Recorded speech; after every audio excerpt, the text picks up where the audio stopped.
You Are a Badass at Making Money. Master the Mindset of Wealth, by Jen Sincero. Introduction. Imagine, for a moment, a woman in her 40s. She's smart, she's talented, she's a writer. But her home is a converted garage, tucked away in an alley. Her bank account is so empty that she lives in constant fear of a toothache, knowing she couldn't possibly afford the dental work.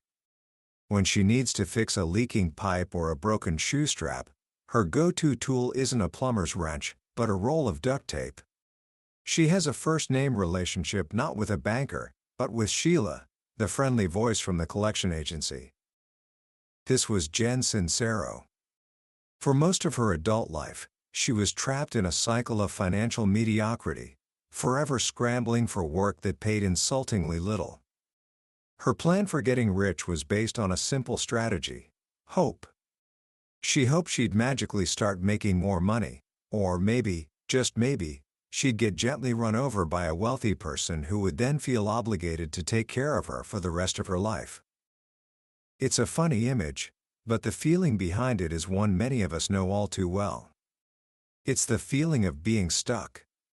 Of knowing, deep down, that you are meant for more, but being paralyzed by a fog of doubt and indecision. Jen Sincero lived in that fog for decades, until one day she made a decision. Not a wish, not a hope, but a hell-bent for glory decision to figure out this money thing, once and for all. And in a remarkably short time, she went from that garage to a 7-figure income as a success coach and best-selling author. The book we're exploring today, You Are a Badass at Making Money, is the roadmap of that journey. It's not a book about investment strategies or complex market analysis. It's about something far more fundamental, far more powerful. It's about the mindset of wealth. Today, we're going to pull back the curtain on the invisible forces that dictate your financial reality. By the end of our time together, you will understand the deep, subconscious beliefs that have been secretly running your life, and you'll be given the tools to rewrite them. This isn't just about making more money, it's about giving yourself permission to live a bigger, richer, more authentic life.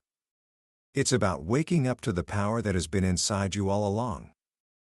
Book summary. Let's begin our journey in a little restaurant in Naples, Italy. A 7-year-old Jen Sincero is sitting on her father's lap, surrounded by her entire Italian family. A plate is set down in front of them, piled high with mysterious deep-fried circles. Her father, with a twinkle in his eye, tells her to try one. "What is it?" she asks. He just smiles and, in Italian, announces to the whole table that Jennifer is about to eat. Everyone turns to watch her. The pressure is on. Her mind races, trying to figure out what this mystery food could be. And in the way a child's mind works, she lands on the most terrifying possibility imaginable: worms. It had to be worms. She had heard stories about foreign countries and their strange foods. She could picture it perfectly: a worm, curled into a circle, dipped in batter, and fried. But she hated being teased more than she feared eating worms. So, in front of the entire Sincero clan, she popped one in her mouth, chewing and gagging, waiting for the inevitable explosion of worm guts. But it never came. Instead, it was just chewy, like a rubber band. Her father then roared with laughter and shouted, "It's squid." This story isn't just a funny memory. It's the key to everything.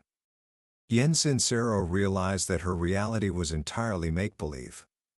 She believed she was eating worms, so she gagged. Her experience had nothing to do with the truth of the squid on her plate, and everything to do with the story she was telling herself in her mind.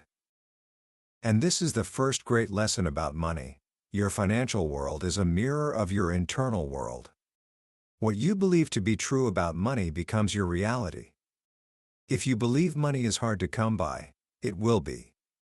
If you believe rich people are greedy, you will unconsciously sabotage any chance you have of becoming one of them, because you don't want to be greedy yourself. If you believe you're just not worth it, your bank account will reflect that belief with perfect, painful accuracy. The problem is, most of us have no idea what we truly believe. We think we want money. Consciously, we say, "Of course I want to be rich." But deep down, there's a hidden ruler in charge of our kingdom, and Sincero gives him a name: the Little Prince. Imagine a 7-year-old boy who suddenly becomes king. This is your subconscious mind.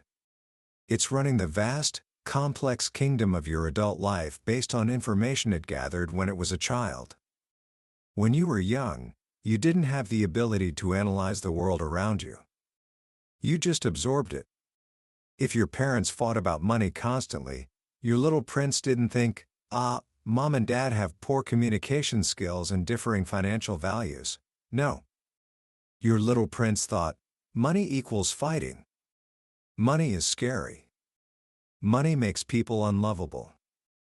And that belief, simple and emotional, got lodged in your subconscious like a meat cleaver, and it's been there ever since. This little prince has one primary job: to keep you safe. And for a child, safety means being loved and not being abandoned. So, anything that threatens to change you, making more money, starting a business, becoming more successful than your friends and family, is seen as a risk. A risk of being rejected. A risk of being abandoned. And so, your little prince will do anything to stop you. He's sneaky. He'll make you procrastinate. He'll make you feel sick the morning of a big interview. He'll make you pick a fight with a potential business partner. He does all of this not because he's evil, but because he's trying to protect you by keeping you in your comfort zone, that familiar, even if miserable, place where you've always been. The walls of your comfort zone, Sincero says, are lovingly decorated with your lifelong collection of favorite excuses.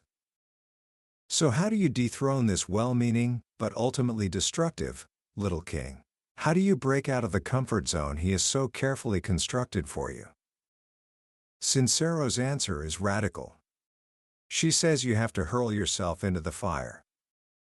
You must run face first toward your biggest fear. You have to take a big, audacious, pants-wettingly terrifying action in the direction of your dreams. It is in that moment of pure, unadulterated terror that your subconscious mind will rise up, guns blazing, and reveal itself to you. For Sincero, this moment came at a weekend seminar. The speaker, a man she deeply admired, offered a year-long, one-on-one coaching program. It was exactly what she knew she needed to finally break through. The cost? $85,000. This was more than her annual income. This was house-sized money. The old Jen would have laughed it off as impossible. But the new Jen, the one who had made a decision to change, asked a different question: how can I come up with $85,000? The moment she switched that thought from no way to there must be a way, something profound happened. As she stood in line to put down a deposit on her credit card, a crystal-clear image flooded her mind. She saw her sweet, adorable father, a man who had worked his entire life to provide for her. His favorite way of showing love was by giving her money, by taking care of his little girl. And in that flash of insight, she uncovered the deepest, darkest belief that had been holding her back her entire life: if I become a financially successful woman, my father will no longer need me. I will be rejecting his love, and it will crush him. This is the kind of deeply hidden, emotionally charged belief that the little prince uses to keep us small. And you will likely never find it by sitting around and thinking about it. You find it by taking action so bold that it scares the truth out of you. Once you've uncovered these limiting beliefs, the work of rewriting them can begin. This isn't about just chanting positive affirmations in the mirror, though that can be part of it. It's about consciously choosing new thoughts and, most importantly, attaching powerful, positive emotions to them. Because our emotions are the fuel. They are what drive us to action. Thoughts without emotion are useless. This is why just wanting to be rich is not enough. Your desire has to be a roaring blaze. You must connect to your desire for money with the passion of a goat who wants in off the porch. Sincero tells a hilarious story about house sitting on a farm where two goats were determined to get inside the house. They would stare at her through the sliding glass door for hours. When that didn't work, they'd hurl themselves against the glass. One day, they finally succeeded, knocking the door off its track and trapping themselves inside for 5 delirious hours. They proceeded to destroy everything. They shattered glasses, knocked over every plant, and left a trail of poop and pee on every single piece of furniture, including the bed. Her first reaction was shock. But her second was awe. Those goats were on a mission. They dreamed bigger than goats are told they can dream. They never took no for an answer. They followed their hearts, no matter what. To get rich, Sincero argues, your desire must be that relentless. And the key to fueling that desire is getting crystal clear on your why. Why do you want this money? What will you do with it? How will it feel to have it? Vague aspirations lead to vague results. I want to make more money is not a why, but I want to make an extra $50,000 this year so I can renovate my kitchen and host big, beautiful dinners for the people I love, and give $10,000 to my sister to help her launch her dog grooming business. That is a why. When your why is that specific, it creates powerful emotions. You can feel the joy of cooking in that new kitchen. You can see the look on your sister's face. That feeling, that love, is your greatest weapon against your limiting beliefs. Love is all-consuming. It muscles its way in front of fear, doubt, and worry. When you fall in love with your vision for the future, your little prince doesn't stand a chance. This brings us to another foundational concept, your connection to what Sincero calls universal intelligence. You can call it God, Spirit, the universe, or just a force larger than yourself. If you're skeptical, she asks you to consider this. You've knocked on wood. You've said a little prayer when you saw flashing lights in your rearview mirror. You felt a strange intuition, a gut feeling that guided you. That is your connection to this energy. The universe, she explains, is made of energy, and so are your thoughts. Your thoughts are the tool you use to mold this energy. They are your working orders to the universe. If you constantly think, I can't afford that, the universe simply says, noted, you can't afford it. But when you hold a clear, unwavering, emotionally charged vision of what you desire, the universe conspires to bring it to you. It's crucial to understand that money doesn't come from people. It comes through people. The universe is the source. This is why you must focus on your own energy, your own frequency, not on trying to convince a specific person to give you money. People are just the conduits.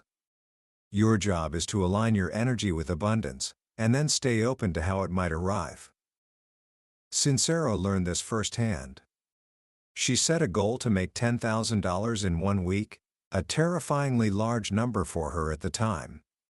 Her plan was to sell coaching packages to writers. She focused her energy, got clear on her why to pay off her credit card debt, and held the unwavering belief that the money was on its way. Then, out of nowhere, an idea popped into her head: reach out to an old life coaching client she hadn't spoken to in over a year. Almost at the exact moment she had that thought, an email from that very client landed in her inbox. The universe was delivering. He wanted to work with her again. She took a deep, terrifying breath and quoted him a price that was more than 10 times what she used to charge. He said yes without hesitation. In 48 hours, she had made $15,000. The money came from an unexpected source, in an unexpected way. Her only job was to be ready to receive it. This process of receiving requires 2 things above all else: faith and gratitude. Faith is the rocket you ride into uncharted territory. It's the part of you that dares to believe in an unseen, unproven, brand new reality. Without faith, you would just look at your current circumstances and say, well, I guess this is as good as it gets. Faith allows you to let go of knowing how it's all going to happen. You don't need to see the whole staircase. You just need to take the first step. Gratitude is the superpower that fuels your faith. When you are in a state of gratitude, you are vibrating at the highest possible frequency. You are aligning yourself with the energy of the universe. Desperation repels money. Gratitude attracts it. Even if your bank account is empty, you can be grateful for the money that is on its way. You can be grateful for the opportunities you can't yet see.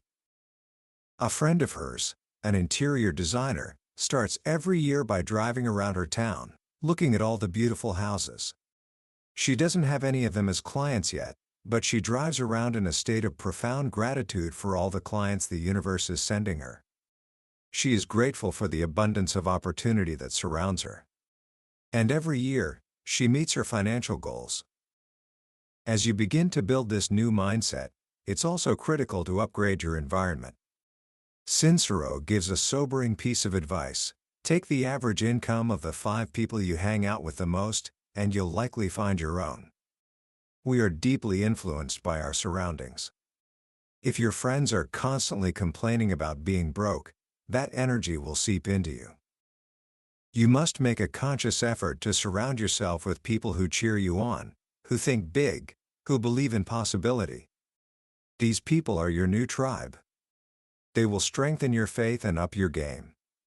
This can be one of the most painful parts of the journey, as it sometimes means creating distance from people you love who are stuck in a mindset of fear and lack. But you cannot expect your life to change if you keep everything around you the same. And this applies to your physical environment too. If your home depresses you, clean it up. Slap on a fresh coat of paint. Hang up pictures of the life you want to create.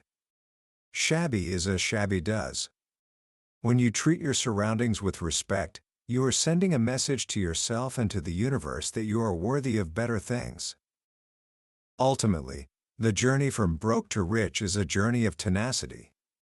There will be moments when all hell breaks loose. You will fail. You will be rejected.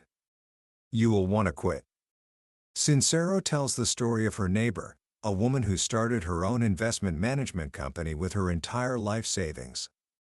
For the first year, she looked like a ghost, wandering the streets in a daze as her business teetered on the brink of collapse. But she hung in there. Today, her net worth is 20 times what it was. The difference between those who succeed and those who fail is a no-nonsense commitment to staying the course, no matter how hot the fire gets. It's about developing successful habits, taking risks, staying disciplined, and getting back up every time you fall. And all of this, the mindset, the faith, the tenacity, is built on one final, unshakable foundation: your inner wealth. Your connection to your own badassery. Sincero shares a story about the legendary musician, Prince. Early in his career, he was invited to open for the Rolling Stones, a massive opportunity. But when he took the stage, wearing nothing but a trench coat and black bikini underwear, the crowd booed him. Loudly. They threw things at him. The next night, it happened again. As he walked off stage amidst a sea of boos and snickers, he made a decision. He didn't decide to start wearing pants. He decided that he would never, ever be anyone's warm-up act again. Not even for the Rolling Stones. That decision came from a place of profound self-worth. He knew who he was, he knew his value, and he refused to compromise it for people who didn't appreciate him. You, too, have gifts and talents just as unique and important. Getting rich is not about becoming someone else, it's about becoming more of who you truly are. When you are in tune and in love with your awesome self, the opinions of non-fans cease to matter. Your insecurities about not being good enough, your fears about money running out, you realize that none of that is who you are. It's just where you're at. The universe is having a heart attack thinking about how awesome you are. It's got everything you need, ready and waiting, to help you get rich. It's just waiting for you to get out of your own way, to stop focusing on your limiting beliefs, and to get on the money party train. You are meant to be rich. Not because greed is good, but because you are meant to blossom into the fullest, most generous, most alive expression of your unique and fantabulous self. And in our world, that requires resources. It requires money. The money you desire is not just available to you, it is your birthright. Commentary. As we step back and look at the landscape of "you are a badass at making money," what stands out isn't a collection of tips and tricks, but a profound and liberating shift in perspective. For so many of us, the pursuit of money is tangled up in feelings of guilt, shame, and a quiet sense of unworthiness. We've been told that wanting money is greedy, that being spiritual and being rich are mutually exclusive. Jen Sincero's greatest contribution, I believe, is that she grabs that entire bundle of beliefs, douses it in gasoline, and joyfully lights it on fire. She gives us permission. Permission to desire, permission to be ambitious, permission to want a big, beautiful, and abundant life without apology. She reframes the desire for wealth not as a character flaw, but as a desire for life itself, the desire to grow, to experience, to contribute, and to become the fullest version of ourselves. The book's power lies in its simplicity. It doesn't ask you to become a financial wizard overnight. It asks you to do something much more fundamental, to become aware of the stories you're telling yourself. The idea of the Little Prince, that 7-year-old version of you running your adult financial life, is a brilliant and unforgettable metaphor. It allows us to look at our self-sabotaging behaviors not with judgment, but with a sense of compassion and understanding. We can finally see that the part of us that holds us back isn't trying to hurt us, it's just trying to keep us safe, using a map that is hopelessly out of date. If there are a few things you can take away from our time together today and apply immediately, let them be these. First, try the money letter exercise. Tonight, before you go to sleep, take out a piece of paper and write a letter to money as if it were a person. Be brutally honest. Do you resent it? Fear it? Do you feel like it's a lover who comes and goes as it pleases? This simple act can reveal more about your subconscious beliefs in 10 minutes than years of just thinking about it. What you uncover might shock you, but awareness is the first step to freedom. Second, take one small scary action this week. I'm not talking about investing your life savings. I'm talking about something that pushes you just one step outside your comfort zone. Maybe it's finally asking for that small raise. Maybe it's listing that thing you made on Etsy for a price that feels a little too high. Maybe it's just walking into a high-end store you've always felt intimidated by and trying something on. The point is not the outcome. The point is to teach your nervous system that you can survive discomfort. That's where growth happens. And finally, practice active gratitude. The next time you go for a walk, make it a gratitude walk. Your only job for 10 minutes is to look around and notice all the things that money, in some form, has provided. The sidewalk you're walking on. The clothes on your back. The phone in your pocket. The house you just left. This isn't about ignoring your struggles, it's about shifting your focus, even for a moment, from what you lack to the abundance that already surrounds you. You cannot feel lack and gratitude at the same time. In the end, this book is a powerful reminder that our external world is a reflection of our internal one. The journey to wealth is an inside job. It reminds me of the story Jen tells about visiting her childhood home as an adult. The giant, imposing castle of her youth now seemed small. Wimpy, even. This is what happens when we grow. The fears and obstacles that once seemed like insurmountable castles shrink in our perception. They don't change, we do. And that is the true promise of this book. It's not just about making money. It's about expanding yourself until the financial fears that once held you captive become insignificant relics of a past you no longer inhabit. That was a deep dive into You Are a Badass at Making Money by Jen Sincero. We've journeyed through the core ideas today, but I'll be honest with you, a summary is like looking at a map of a beautiful country. It can show you the landmarks and give you a sense of the terrain, but it can never replace the experience of actually walking the paths yourself. The real magic happens when you read the book. It's in the quiet moments when one of Jen's stories or a single powerful sentence lands in a way you didn't expect, unlocking something inside you. This exploration was designed to help you see if this is a journey worth taking. If anything we've talked about has sparked a sense of recognition or excitement in you, I encourage you to grab a copy. Reading it isn't just about learning, it's an experience that can genuinely change the way you see your potential. You can find a link to the book in the description below. Also, if you found this summary valuable, and you're on a quest to build a life of purpose and meaning, please take a moment to like this video and subscribe to the channel. That way, you won't miss our next journey into another life-changing book. Let's keep growing together.